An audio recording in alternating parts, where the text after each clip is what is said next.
Aloha and welcome to this Fireside Chat, a series of chats hosted by Haku Global on future intelligence leadership. Today, Command Master Chief Armon Owens will be joining us to speak about optimizing the inner context and how that influences collective intelligence and future readiness. My name is Tyler Mongan, and I am the president of Haku Global. We're an organization dedicated to developing the next generation of future leaders and helping leadership become more future intelligent so they can thrive in uncertainty, complexity, and exponential change. Our Fireside Chat speaker today is Armon Owens. He is a Haku Global Advisory Board member. He is the Command Master Chief and Senior Enlisted Advisor for Pearl Harbor Naval Shipyard in Honolulu, Hawaii. He has 23 years of military leadership development and coaching experience. Armon was an award-winning chief of the boat for USS Helena in Norfolk, Virginia, and during his tenure as chief of the boat, the USS Helena completed one of the most successful deployments in recent history. His team was awarded the Meritorious Unit Award for Excellence in Operations, 2 Battle Efficiency Awards for Best Submarine in the Squadron, and a host of other recognitions. Armon is extremely passionate about leadership, culture building, and believes that effective leadership is the scarcest commodity on the planet. As a coach and speaker, Armon's mission is helping people improve their leadership skills and awaken to their possibilities in their personal and professional lives. You can find more of Armon's insights on leadership on his LinkedIn page, where he shares daily and weekly video posts on leadership hacks. So I'm going to turn this over to Armon.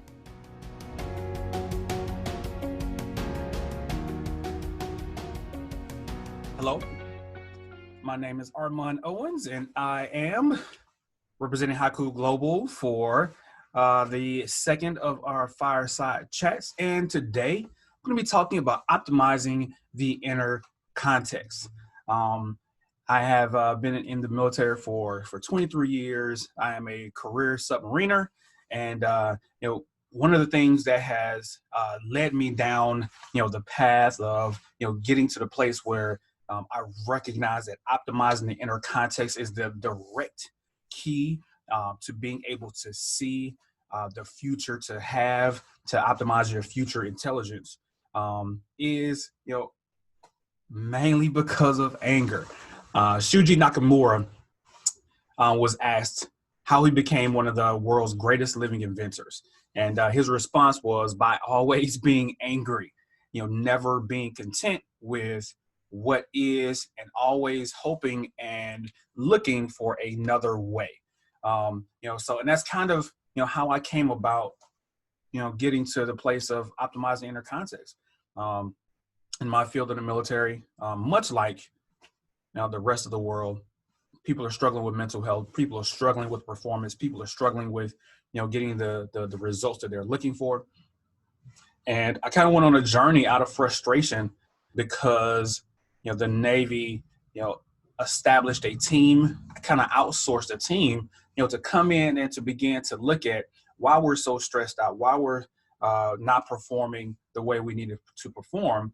And, the only solution that they had to this problem was go and work out. Not a lot of studies, not a lot of research. And there's a ton of research that is out there, but that never really came to fruition during those moments. So this kind of my frustration with that team led me to start to look at the research and start to see what truly is out there that can help us be better, feel better, and perform better. And that's how I came to optimizing the inner context. I'm going to go really deep into this as we continue on, but I want to give you some background on where I came from and why I'm here.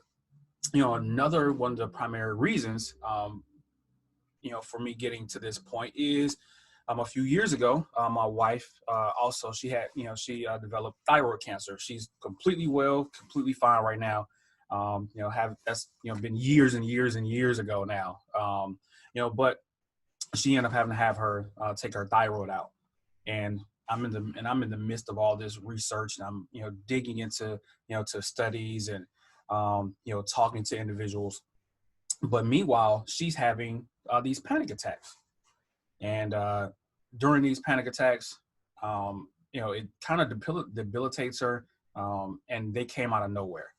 And with the research that I have been looking at, optimizing inner context and, heart-based breathing and HRV and all these different things, kind of began to experiment a little bit on my wife to see how these things, actively play out. And they helped my wife dramatically, with her anxiety and with her panic attacks. And for me, the implications in leadership were huge.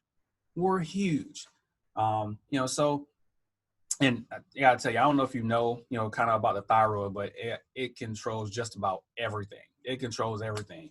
And knowing that a simple technique was pivotal in being able to help her significantly diminish, those episodes. And like I said, just the implications in leadership and helping people, do better, perform better, be better, and optimize, not only their inner context, but their future intelligence, that was huge for me. And, what I introduced her to was a process called heart-based breathing. Through heart rate variability, which is essentially just a time frame between heartbeats, there's a lot of information that can be extracted, from the consistency or the variability of that time frame between those heartbeats. Typically early on in the 60s and 70s, this research really came into fruition for babies in the womb, because this was the most optimal way to be able to tell whether or not babies were, in fact, in any kind of danger, and they need to be, taken out early, or whatever the case may be. Well, it turns out it works out on big humans as well.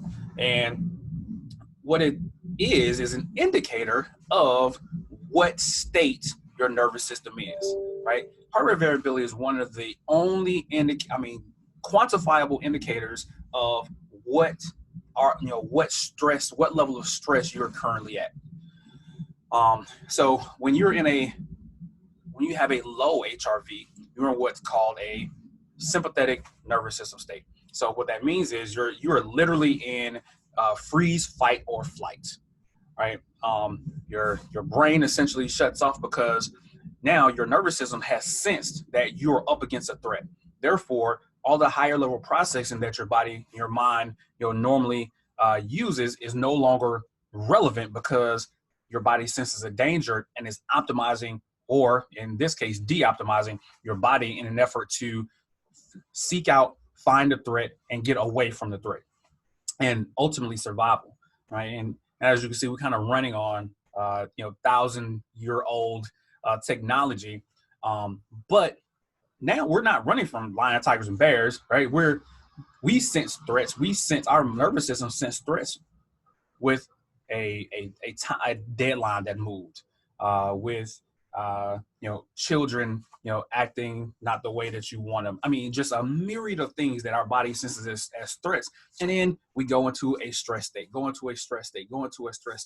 We, release cortisol in our systems, and we are not optimized. We are running at a deficit, right? Which gets me, to optimizing the inner context, right? HRV, heart-based breathing, helps us to optimize our inner context. And our inner context is merely just all the feelings, thoughts, sensations, emotions, all the things that are going on inside of us, which may influence how we act or interpret the world. Whether we're hungry, whether we're sleepy, whether we're angry, whether we're happy, through that medium, through those lenses, how we see the world defines kind of how and why we need to optimize our inner context. So as you can see here, this amazing picture with these amazing sailors. They were there with me on the USS Helena, and as you can see, we're topside, right? This is the topside, of a submarine, and we had just completed a small boat transfer of personnel. This is how we surface in the, hopefully in protected waters. We bring along a small boat and we begin to transfer people so that we can continue on with our mission. Well, this time it wasn't very hard. It wasn't very difficult. As you can see, the waters are nice. There's smiles on our face. And, I didn't need to necessarily, optimize my inner context because the threat really wasn't there. Now, mind you, I was new to this as a new chief of the boat, which is the title which is my title on the submarine. And if there is an equivalent, a civilian equivalent to a chief of the boat, just imagine a chief operating officer, right? I have a captain who's the CEO. I have an executive officer, who's somewhere, kind of like the CFO or the CFO. And for me, my job is chief operating officer. I make sure all the submarine is running optimally, making sure all the personnel are doing exactly what they're supposed to be doing at all times. So kind of new to the job, and it was an easy transfer, one of the easiest ones that I had to do. So I didn't really need to optimize my inner context. It was pretty simple. But here's the deal about being on a submarine. The submarine is the very definition of a VUCA environment.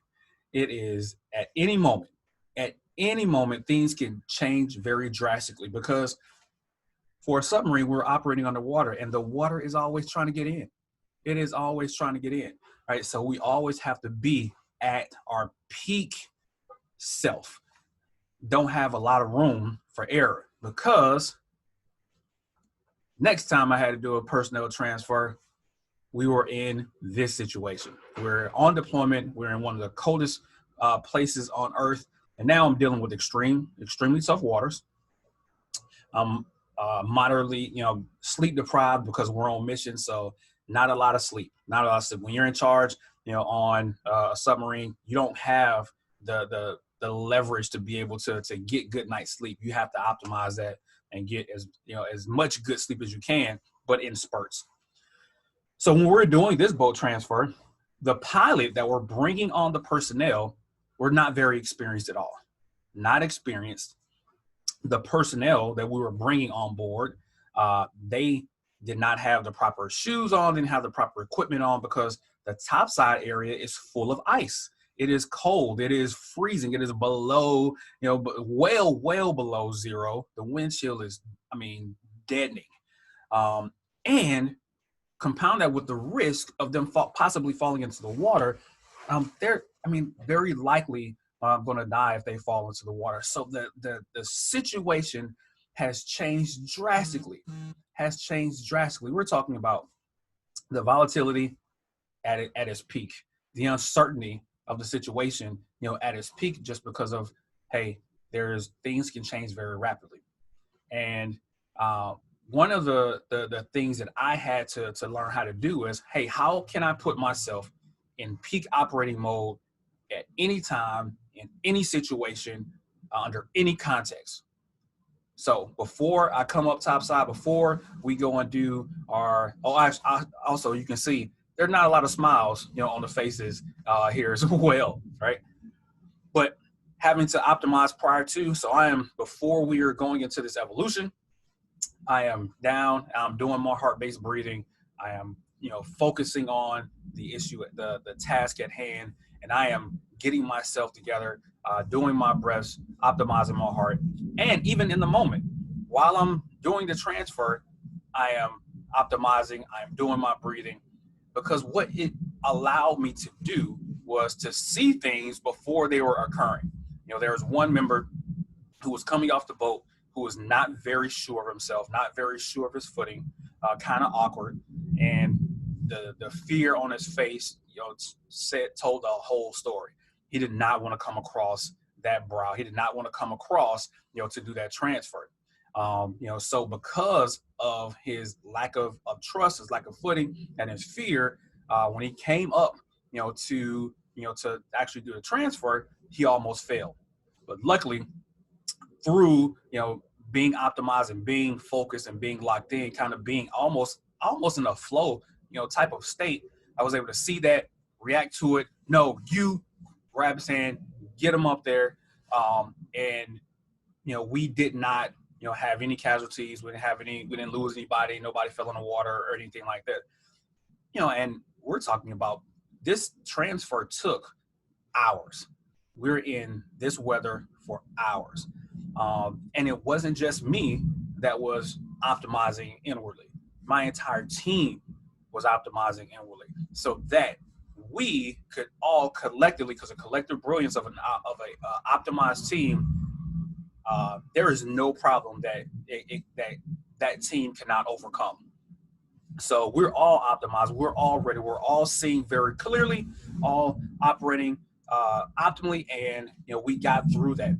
But the complexity of this environment,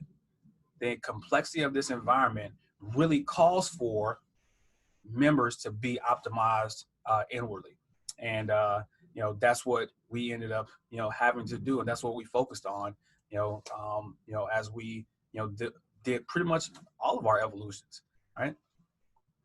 So what is future and intelligence leadership?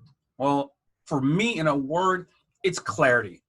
It's to see the world unencumbered by our own biases, our own limitations, our own insecurities. Right? Seeing the future is pretty improbable, right? Unless you Marty McFly, right? But what we're actually attempting to assess, with future intelligence is this: how do I connect the dots of my present reality in such a way that allows me to predict with a high level of certainty what the future implications are within my organization, within my industry? All right, being able to see things before that happen, just like when I was talking about doing the boat transfer, being able to recognize and see the things that may exist slightly below the surface, right? Recognizing things, these indicators, these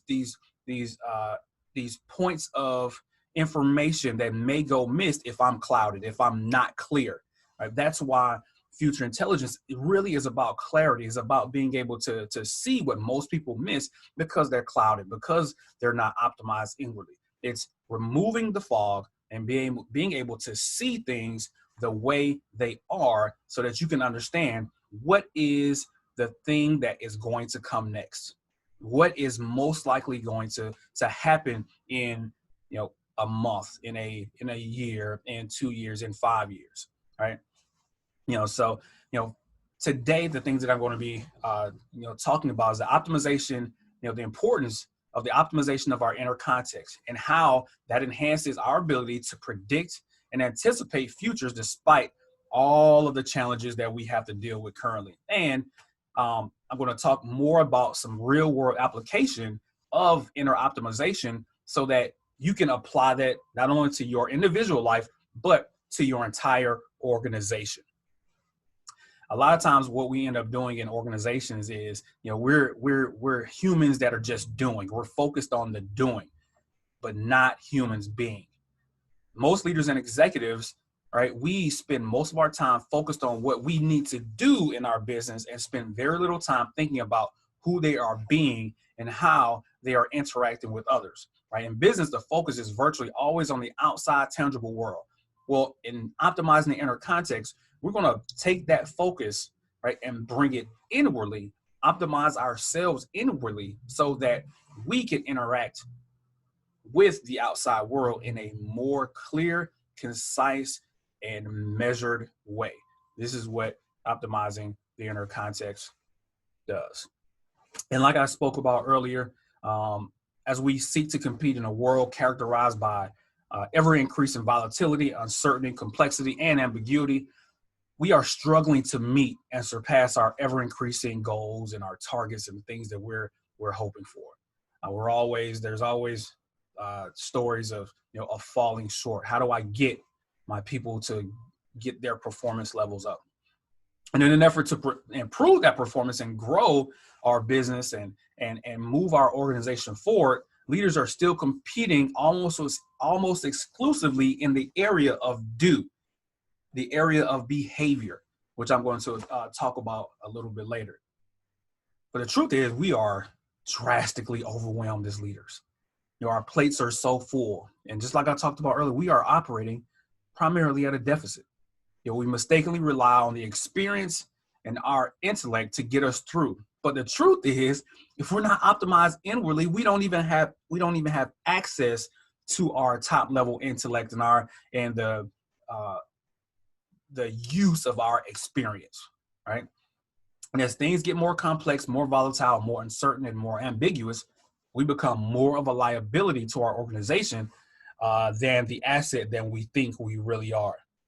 And when we aren't optimized inwardly, we won't have the clarity, and we will myopically see the current problem that we're dealing with as the problem, not a symptom, not a branch, but we will see the problem that we're currently dealing with, because we put blinders on, as the problem. Something that should be small, something that is minute. Because we're not optimized inwardly, we will focus in on those things and not step back to recognize what is the true origin of that problem, and then go attack that thing, right? We stay in the area kind of do, and we focus in, and we lose the big picture. We get that tunnel vision, right? And our physiology is trying to protect us from a perceived threat, because that's how we respond to it. We respond to that stress, that challenge, as a perceived threat. At least our physiology does, right? Now, like I said earlier, that's useful when you're running from a tiger, but not so much in my situation when the fate of 160 lives rests in the quality of my next decision, right? So here you see the iceberg iceberg example of a human, essentially, right? What we're looking for at the top is results. We want top results. We want to meet our goals. We want to exceed our goals, and we're looking for results. Optimizing the inner context based on our understanding of the role of our physiology plays in our ultimate production, right? Because most of our approaches in leadership deal mostly with our, at the top right there, behavior. So when we're not performing, we're not having the results that we're looking for, or the organization is looking for, right? We go directly to addressing behavior, right? It's the obvious place to look if we want to understand, and find out why we're not performing. What are you doing? And a lot of the corrective measures that I've, in 23 years in leadership and dealing with this, it's, you need to do better. We address the behavior. We address the behavior.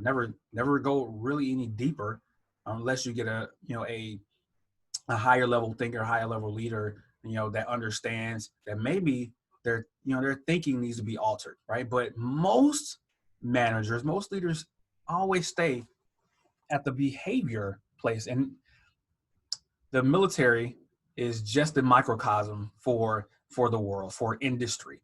Right? We operate really no differently than any Fortune 500 company, right? We have the exact same challenges in leadership. We're spending, industry is spending billions per year on leadership development, and guess what? We're doing the exact same thing, trying to help us maximize our leadership and our effectiveness, and ultimately perform better, right? But guess what? We're doing just what everybody else is doing, focusing only on behavior, right? What are the key people in our team, right? What are they actively doing? What milestones are being met? What goals are being met? And behavior that is most commonly addressed by the variety of business solutions put forward by consultants and coaches, right? The standard approach usually involves assessing what is currently happening and deciding what needs to be done differently to improve results. So modifying our actions, modifying our behaviors to hopefully get better results, but we're still resting in the behavior zone, right? The answer to elevated performance does not, therefore, belong to behavior. Why? Because if altering behavior would fix the results, then we wouldn't have to go deeper. But we see, because we continue to spend so much money, we continue to lose so much productivity, we continue to to have people jump from job to job, right? Because of performance, it's not behavior, right? If we want to guarantee that people actually do the right things to deliver the results that we want, we need to understand what really drives their behavior, right? And I want to take a time here, because as a submariner, I don't have the luxury of just firing low performers, right? The military submarine force is, volunteer service, and I get what I get, right? I don't even have the luxury of picking my team. I don't get to do interviews. I don't get to do assessments. Everybody who shows up, we have to make do with what we have, right? And that is the uniqueness, of the submarine force and leadership. We're not getting A+ people. I'm not getting the top of the top of the top. The 1% of the 1% of the 1%. When you see in special ops and things of that nature, I'm not getting those, right? I'm getting people who are, ooh, submarines are cool. Maybe I could do that. That's who I'm getting. That's who I'm getting. And our job, in the submarine force is to get those people to perform higher at a higher level than they ever thought they could, right? And one of the things for me that I am super grateful for is having a CEO alongside, who is Jason Pittman, my commanding officer when I was on the USS Helena, who's an absolutely amazing, phenomenal leader. Having him just buy into the process, because it's an unusual thing to have someone to say, hey, so what we're going to do, we're going to come in, we're going to have everybody optimizing their inner context. We're going to have everybody doing heart-based breathing before they're doing evolutions, before we have meetings, so that we can humanly optimize and do better, right? Which that's kind of outside of the box in the submarine force. And for him to say, absolutely, let's do it, and to be at the forefront of that optimization by leading by example, because we're all doing the heart-based breathing, we're all optimizing our inner context before we're going into things. And as a result, the awards that we were able to achieve in 3 years, was one of the best in recent history. All right, we've been awarded by the CNO. We've 2-time battle efficiency award winners. I mean, just a whole host of recognition. And I think at the root of that was we focused on optimizing our inner context, before we performed, and our results were amazing. All right, so I was lucky, to have, somebody as brilliant, as Jason. So, but as we continue on, we can't just focus on altering behavior to change behavior. So looking at the chart here, it must be our thinking, right? Right. What we think determines what we do, right? We know about the benefits of sticking to a healthy lifestyle, balanced diet, regular physical exercise, and all those good things, right? Don't drink a whole bunch. Well, scientific research shows us that those healthy choices affect mood disorders, heart disease, diabetes, and other medical conditions. We know all these things, right? Heard people often say, yeah, that's not new. Heard all that stuff before, right? But really, how do we actually get over the hump and actually do it? How many of us can admit deep down in our hearts to sticking with the goal, especially for working out or eating right? Knowing about something is completely different than being able to do it consistently. We know the right answer. We know we need to go exercise. We know we need to go eat, right? We know all these things, but guess what, right? There's something prohibiting us from doing those things, right? What we feel has a far bigger impact on what we do than thinking does. Right? If someone is anxious or stressed about something at work, doesn't make any difference if you tell them, hey, look, it's going to be okay. Calm down. Don't worry. Oh, yeah, that's exactly what I needed. Yeah, for you to tell me not to worry. Now everything is going to be good. My thinking is fixed. My behavior is good and my results. No, that's not how anything works. Right? They're already worried. They're already compromised. Their feelings are dragging down their ability to think clearly, which is going to directly affect their behavior, which is going to absolutely affect the results they get in their job. All right, you can't easily overwrite, a feeling with a thought, right? Because our feelings just dominate. Our feelings just dominate our thinking in a lot of cases. You ever think about how our logical mind, right, versus our emotional mind?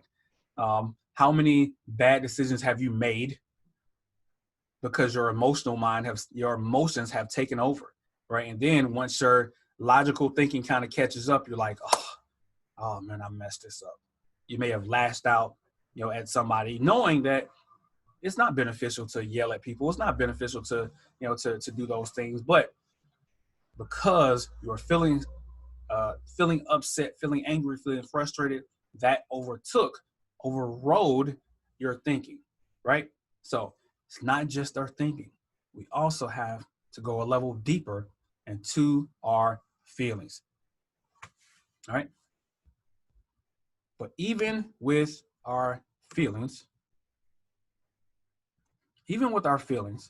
there's even a level deeper, because how we feel is determined by, is really comes from our emotions, or just energy in motion.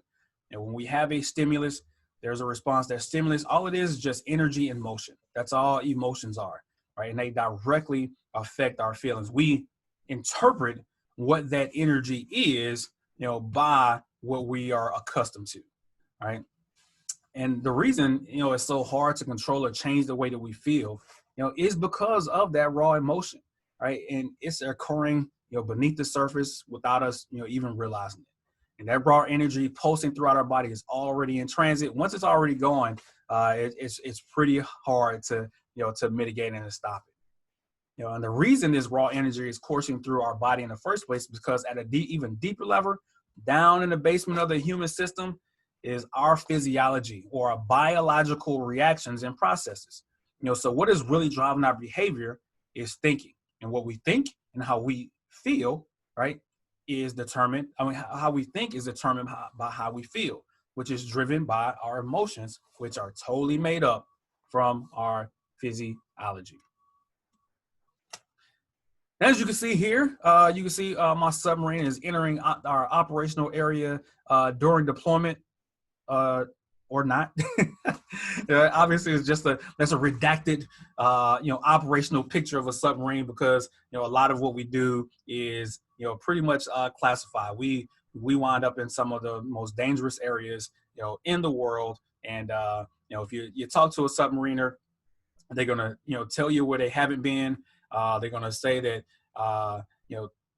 we had a good time, but we weren't supposed to be there. All these different things, right? But a lot of what we do is absolutely classified, but it is absolutely dangerous, absolutely, pivotal, that we are, optimized inwardly.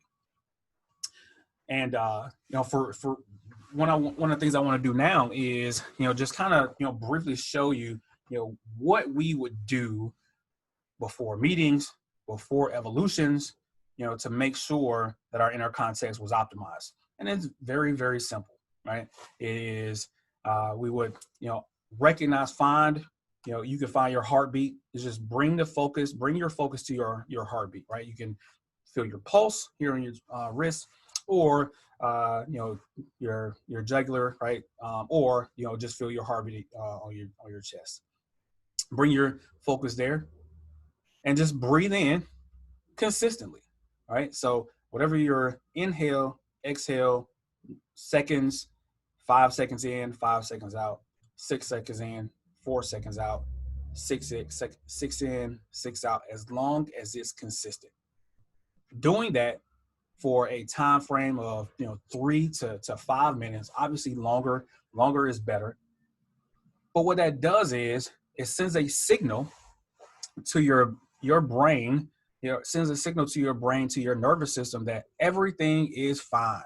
And not only is it fine, it is awesome, right? Because when we manipulate our heartbeats, when we manipulate our breathing in that way, all it is just telling our bodies, oh, we are perfect. Everything is good, right? And the cool part about it is that it's cumulative, right? So when you have a stress situation that comes and you have a stress stimulus, your response, which maybe was compromised because you weren't optimized a week prior, that same stimulus that will come and affect you because you've been optimizing inwardly is not going to affect you in the same way, right? You build up that neuroplasticity, or that resilience, or that grit in your physiology that allows you to take that same hit without any problems, without any issues.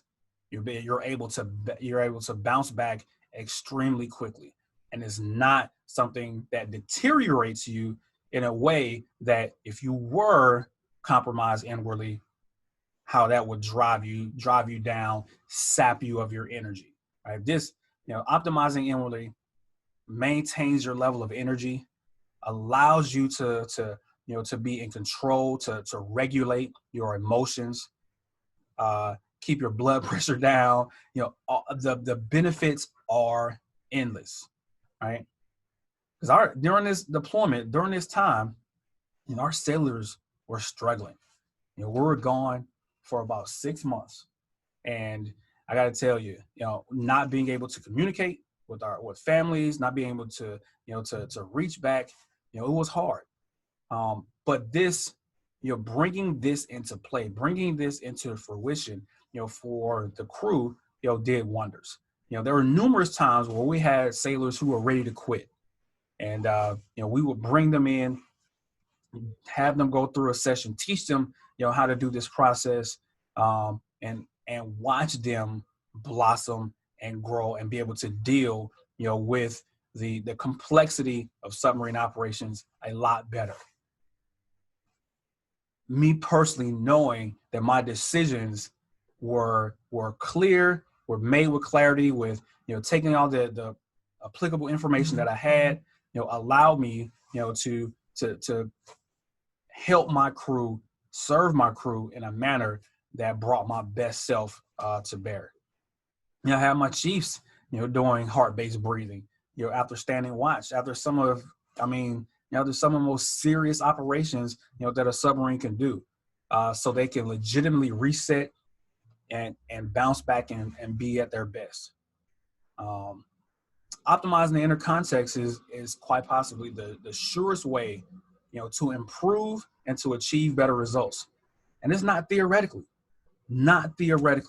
This is proven. I've done this in mission area in some of the most dangerous places on Earth and watched us thrive, not just survive in the midst of a VUCA environment where some people are comfortable with, but thriving in the midst of complexity.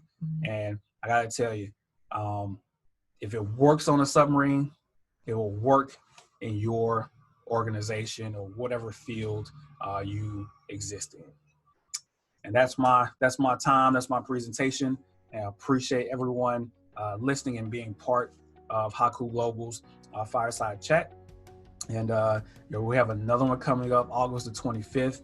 I'm going to continue to do this, and in an effort to help others, help industry, help individuals, help teams become more optimized so that they can utilize future intelligence to help their industry, to help their organization move forward in the midst of some of the most complex times that we're dealing with.